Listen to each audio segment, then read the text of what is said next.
ഇറാന്റെ സൈനിക ശക്തിയിൽ അമ്പരന്ന് ലോകം. ഇറാഖിലുള്ള ഇസ്രായേൽ ചാരസംഘടന മൊസാദിന്റെ കേന്ദ്രം ഏറ്റവും കൂടുതൽ റേഞ്ചുള്ള ഖൈബർ ഷെയ്ഖാൻ എന്ന മിസൈൽ ഉപയോഗിച്ചാണ് ഇറാൻ ആക്രമിച്ചത്. ഇസ്രായേലിനെ മാത്രമല്ല US, UK പോലുള്ള രാജ്യങ്ങളെ പോലും അമ്പരപ്പിച്ച നീക്കമാണ് ഇറാന്റെ ഭാഗത്തു നിന്നുണ്ടായത്. അടുത്ത ലക്ഷ്യം ഇസ്രായേൽ ആണെന്ന പരോക്ഷ മുന്നറിയിപ്പാണ് ഇറാൻ നൽകിയിരിക്കുന്നത്. ഇറാനിൽ നിന്ന് ഇസ്രായേലിന്റെ അത്ര തന്നെ ദൂരമുണ്ട് ഇറാഖിൽ ആക്രമിക്കപ്പെട്ട ഇസ്രായേലി കേന്ദ്രത്തിലും. ഇറാന്റെ തെക്കു പടിഞ്ഞാറൻ മേഖലയിൽ നിന്നാണ് മിസൈൽ തൊടുത്തുവിട്ടിരിക്കുന്നത്. ഈ സ്ഥലത്ത് നിന്നും ഏകദേശം 1200 കിലോമീറ്റർ അകലെയാണ് മിസൈൽ പതിച്ചത്. ഇറാൻ ഇതാദ്യമായാണ് ഖൈബർ ഷെയ്ഖാൻ മിസൈൽ പ്രയോഗിച്ച് ആക്രമണം നടത്തുന്നത്. ഇറാഖിലെ കേന്ദ്രങ്ങൾ ആക്രമിച്ച തങ്ങൾക്ക് ഇസ്രായേലിന് അകത്ത് കടന്ന് ആക്രമിക്കാനും സാധിക്കുമെന്നാണ് ഇറാന്റെ മുന്നറിയിപ്പ്. 2022 ഫെബ്രുവരിയിലാണ് ഇറാൻ ഖൈബർ ഷെയ്ഖാൻ മിസൈലിന്റെ വിവരം പുറത്തുവിടുന്നത്. ഇറാന്റെ ഫത്തേഹ് 110 ലോങ് റേഞ്ച് സീരീസിൽ പെടുന്നതാണ് ഖൈബർ ഷെയ്ഖാൻ. 1450 കിലോമീറ്റർ റേഞ്ചുള്ള ഖൈബർ ഷെയ്ഖാൻ മാരക പ്രഹരശേഷിയുള്ളതാണ്. ഖൈബർ ഷെയ്ഖാന്റെ കപ്പാസിറ്റി പുറത്തുവിടാൻ ഇറാൻ പക്ഷേ തയ്യാറായിട്ടില്ല. ഇറാന്റെ IRGC ഓഫീസർ മൗസവിയെ ഇസ്രായേൽ വധിച്ചതിന് പ്രതികാരമായാണ് ഇറാന്റെ ആക്രമണം എന്നാണ് രാജ്യം അറിയിച്ചത്. അതിനിടെ പാകിസ്ഥാനിലും ഇറാൻ മിസൈൽ ആക്രമണം നടത്തി.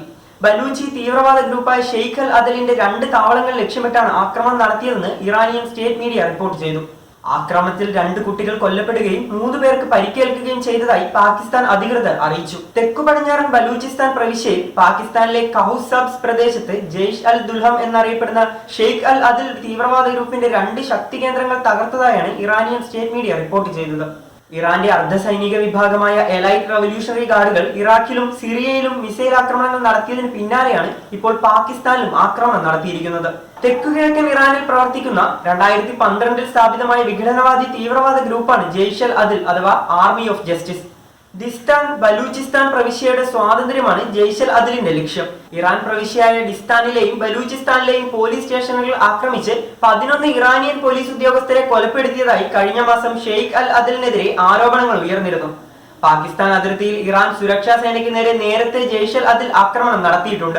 യാതൊരു പ്രകോപനവുമില്ലാതെ വ്യോമാതിർത്തി ലംഘിച്ചതും പ്രദേശത്തിനുള്ളിൽ നടത്തിയ ആക്രമണത്തെയും പാകിസ്ഥാൻ ശക്തമായി അപലപിച്ചു. ഗുരുതരമായ പ്രത്യാഘാതങ്ങൾ ഉണ്ടാകുമെന്ന് ഇറാൻ മുന്നറിയിപ്പും നൽകിയിട്ടുണ്ട്. ഗാസയിൽ ഇസ്രായേലിന്റെ ശക്തവും ക്രൂരവുമായ ആക്രമണങ്ങൾ നടക്കുന്ന പശ്ചാത്തലത്തിൽ പുതിയ ആക്രമണ സംഭവങ്ങൾ സ്ഥിതിഗതികൾ കൂടുതൽ സംഘർഷഭരിതമാക്കാനുള്ള സാധ്യതയാണ് കാണുന്നതെന്ന് വിദഗ്ധർ ചൂണ്ടിക്കാട്ടുന്നു.